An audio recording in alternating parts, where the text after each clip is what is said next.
Hello friends, இன்னைக்கு வந்து Friday. நம்ம வீட்டில் வந்து இன்னைக்கு ஃப்ரைடேனாலே சாம்பார் தான். வாங்க நம்ம சமையல் பார்க்கலாம். இது வந்து சுண்டலுங்க, சுண்டல் வேக வச்சுருக்கேன். வெள்ளை சுண்டல், இது சாதம் இருக்குது. இது வந்து பருப்பு வந்து சாம்பாருக்கு பருப்பு வேக வச்சுருக்கேன்.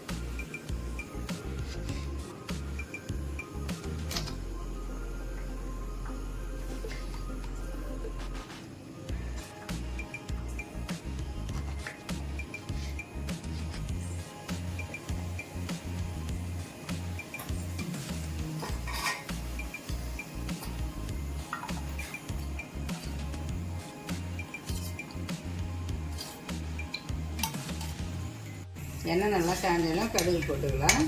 இன்றைக்கி வந்து கருணக்கிழங்கு பொரியல் தாங்க வைக்கிறேன்.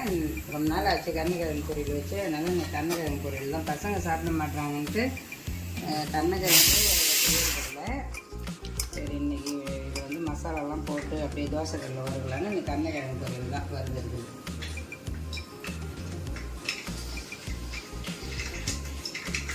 வெங்காயம் போட்டுக்கலாம்.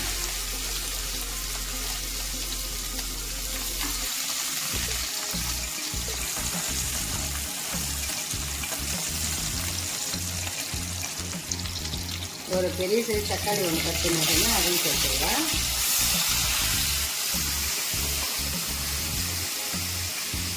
இது வந்து சுண்டல் ஒரு 4லேருந்து 5 விசில் வந்துடுச்சுங்க. ஸ்டவ் ஆஃப் பண்ணிக்கிறேன்.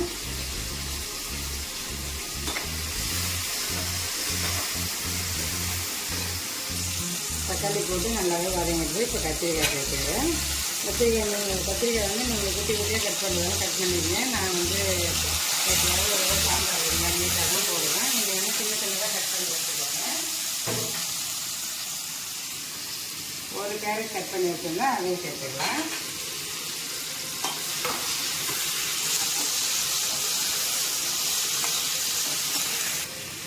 இது வந்து முருங்கைக்கீரை பொரியலுக்கு ஒரு 3 ஸ்பூன் எண்ணெய் ஊற்றிருக்கிறேன். அது அப்படியே நல்லா காயட்டும்.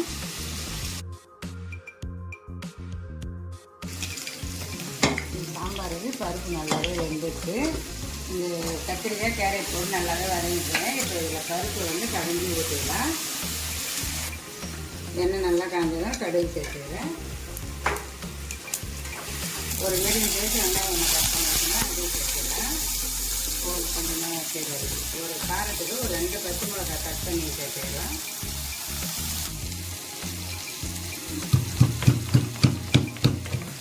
ஒரு 5லேருந்து 6 பூண்டு பல் சேர்த்துக்கலாம்.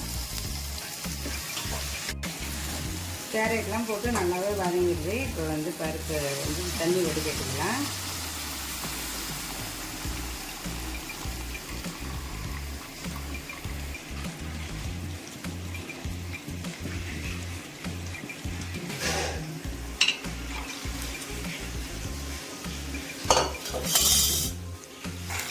ஒரு 1/2 டம்ளர் அளவு தண்ணி சேர்த்துக்குவாங்க. கீரை வேகிறது.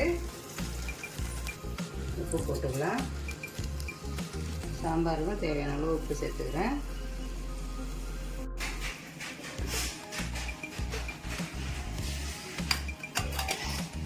இது வந்து கருணக்கிழங்கு வறுவல் வந்து இதிலே வந்து மிளகாத்தூள் உப்பு போட்டு பெசரிக்கிட்டு மிளகாத்தூள் சேர்த்துக்கிறேன். ஒரு 2 ஸ்பூன் மிளகாத்தூள் சேர்த்துருக்கேன்.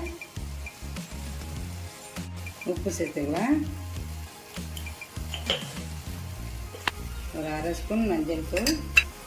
கொஞ்சமாக வந்து புளி தண்ணி சேர்த்துக்கலாம். அந்த கருணக்கிழங்கு நம்மன்னு ஒரு மாதிரியாக இருக்கும் இல்லையா, அது இல்லாமல் இருக்கும். அதனால் கொஞ்சமாக இதிலே புளி தண்ணி சேர்த்துக்கிறேன்.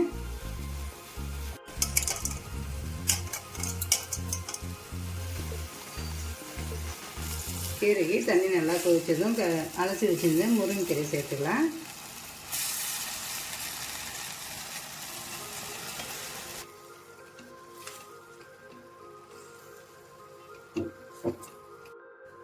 கொஞ்சமாக வந்து காஷ்மீர் மிளகாத்தூள் சேர்த்துருக்குறேன். இதை நல்லா இந்த அளவுக்கு நல்லா பேஸ்ட்டாக வந்து மிக்ஸ் பண்ணிக்கோங்க.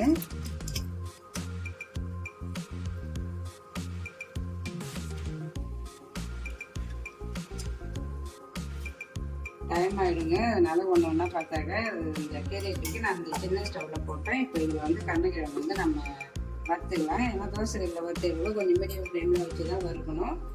அதனால் ஒன்று ஒன்றா வேலை செஞ்சால் தான் வந்து சீக்கிரம் வர முடியும். டைம் அந்த 7 மணிக்கு கரெக்டாக வந்து நம்ம எல்லா வேலையுமே ரெடி பண்ணிடணும்.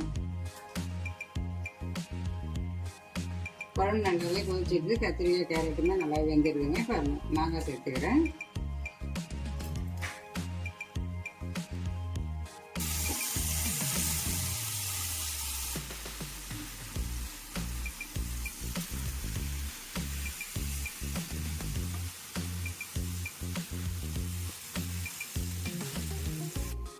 காலையில் வந்து எண்ணெய் தாங்க வெட்டி குடிக்கிறதுக்காக எண்ணெய் வெட்டணும். நம்ம மரத்துலேருந்து வெட்டின எண்ணெய் தான்.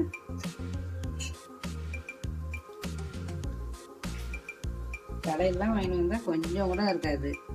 இதில் பாருங்க 2 எண்ணெய் தான், இந்த ஒரு சொம்பு நிறையா வந்துடுது எண்ணெய் தண்ணி. சாம்பார் புளி தண்ணியுமே ஊற்றிட்டாங்க. வீடியோ கேமராமேன் வந்து கொஞ்சம் வெளியே போயிட்டாங்க. அதனால் வந்து நான் புளி ஊற்றிட்ட சாம்பார் ரொம்ப கட்டி ஆகிடுச்சு. அதனால் வந்து புளி ஊற்றி நல்லாவே கொதிச்சிட்டு பெருங்காயத்தூள் சேர்த்து வச்சு ஸ்டவ் ஆஃப் பண்ணிடலாம்.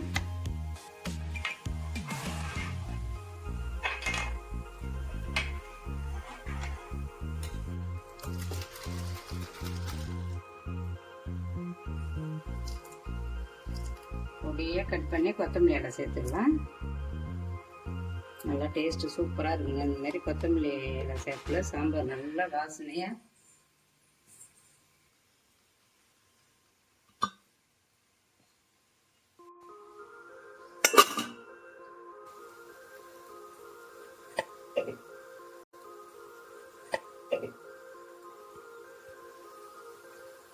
கீரையே நல்லாவே ரெடி ஆகிடுச்சு. தேங்காய் பூ சேர்த்துக்கலாம்.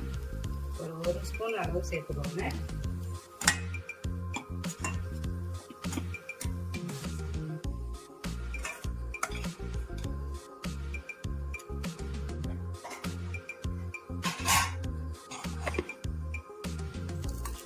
கருணக்கிழங்கு 2 பக்கம் செடி போட்டு நல்லாவே வெந்துட்டு எடுத்துக்கிறேன். கொஞ்சம் தேஞ்சிட்டு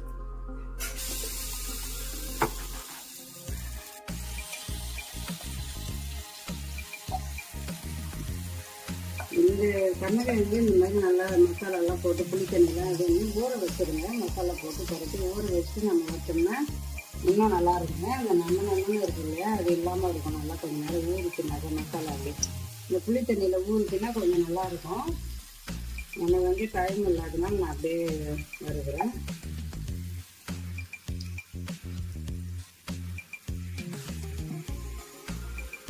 நல்லா நேரம் ஊற வச்சுக்கோங்க. இந்த மசாலா புளித்தண்ணி சேர்த்து நல்லாவே இருக்கும்.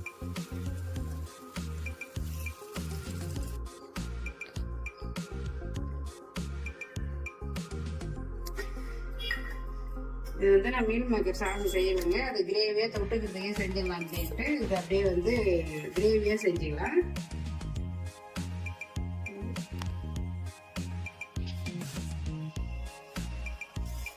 ஒரு 3லேருந்து 4 ஸ்பூன் எண்ணெய் ஊற்றிக்கலாம்.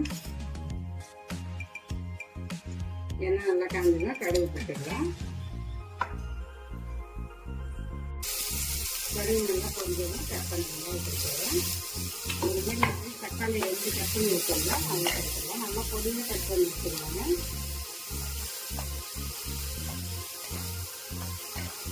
இஞ்சி பூண்டு பேஸ்ட்டு ஒரு 1/2 ஸ்பூன் சேர்த்துக்கலாம்.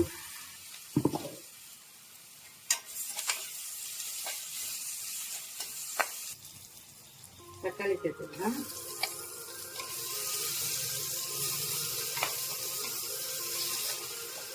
ஒரு 1/2 ஸ்பூன் மஞ்சள் சேர்த்துக்கலாம்.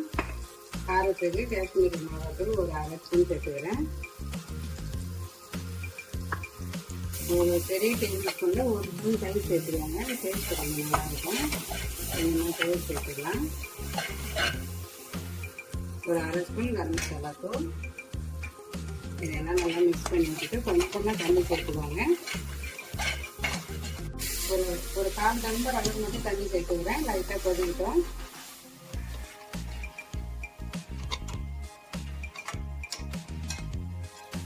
உப்பு போட்டுக்கலாம். நான் மீன் மேகலுமே சுத்தண்ணியில் போட்டு புழிஞ்சு எடுத்துக்கலாம். உப்பு போட்டு தாங்க புழிஞ்சு எடுத்து வச்சுருக்கேன். அதனால் இந்த கிரேவி மட்டும் பார்த்து உப்பு சேர்த்துக்கோங்க.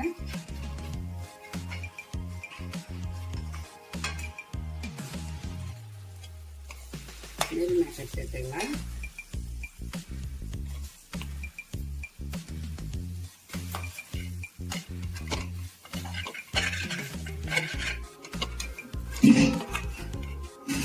இது நல்லாவே சுண்டல்னா நம்ம பொடியை கட் பண்ண கொத்தமல்லியில கருவேப்பிலை சேர்த்துக்கலாம்.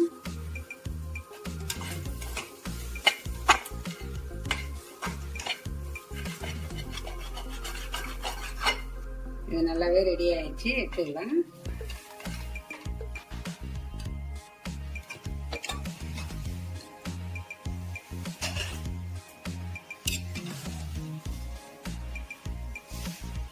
சுண்டல் நல்லாவே இருந்தது. இப்போ சுண்டல் தாளிச்சிக்கலாம்.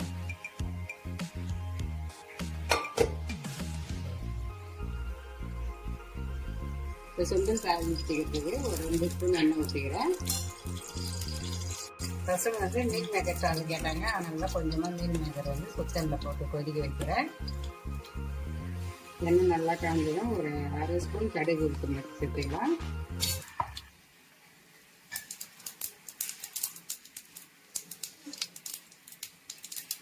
ஒரு காஞ்ச மிளகாய் கட் பண்ணி வச்சிருந்தேன், அதையும் சேர்த்துக்கிறேன். ஒரு கொத்து கருவேப்பிலை சேர்த்துக்கலாம். கொஞ்சமாக வந்து நல்லா பொடியை கட் பண்ண வெங்காயம் சேர்த்துக்கலாங்க, கொஞ்சம் நல்லா இருக்கும் டேஸ்ட்டு. நான் வந்து போன சுண்டலில் வந்து கொஞ்சமாக தேங்காய் பூ துருவி சேர்த்தேன். இப்போ வந்து வெங்காயம் வதக்கி செய்யலாம். இதுவுமே டேஸ்ட்டு நல்லா இருக்குங்க.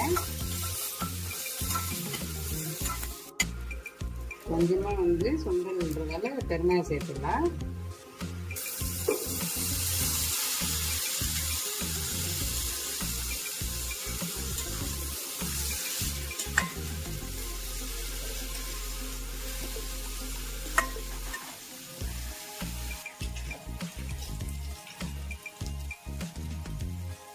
சுண்டல் வந்து நல்லாவே அந்த தண்ணியெலாம் சுண்டிடுது. கொஞ்சமாக வந்து கொத்தமல்லி இலை சேர்த்துக்கிறேன். நீங்கள் உடனே சாப்பிட்றீங்க அப்படின்னா கொஞ்சம் வெங்காயம் இன்னும் நல்லா வதக்கி எடுத்துக்கோங்க. லேட்டாக சாப்பிட்றீங்கன்னா உடனே சாப்பிட்றோம் அப்படின்னா லைட்டாக வதங்கினா போதும். ஏன்னா வந்து வெங்காயம் சேர்த்தாக்க கொஞ்சம் வந்து ஊச வாசனை வந்துடுங்க, அதனால தான். ஆனால் இந்தமாதிரி நல்லா ட்ரையாக வானலில் போட்டு சுண்டல் வச்சோம்னா கொஞ்ச நேரம் நல்லா ஃபுல் டே கொஞ்சம் நல்லாவே இருக்கும் டேஸ்ட்டு. அந்த டேஸ்ட் சிஸ்டமில் வராது. ஸ்டவ் ஆஃப் பண்ணிக்கலாம். நல்லா சூப்பராக வந்து நம்ம வீட்டு சமையல் எல்லாமே ரெடி ஆகிடுச்சு. சுட சாதம், சாதத்துக்கு கத்திரிக்காய், முருங்கைக்காயில் கேரட்டு மாங்காய் போட்ட சாம்பார்,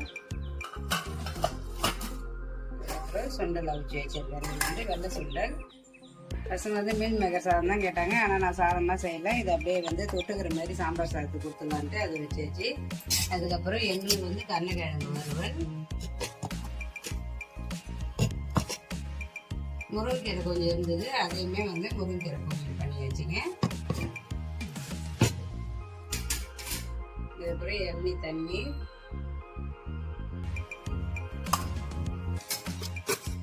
தயிர் இருந்ததால ரசம் வைக்கல, தயிரோட விட்டாச்சு. இந்த லஞ்ச் வீடியோ உங்களுக்கு பிடிச்சிருந்தா லைக் பண்ணுங்க, ஷேர் பண்ணுங்க, கமெண்ட் பண்ணுங்க, மறக்காம சப்ஸ்கிரைப் பண்ணுங்க. பாய்.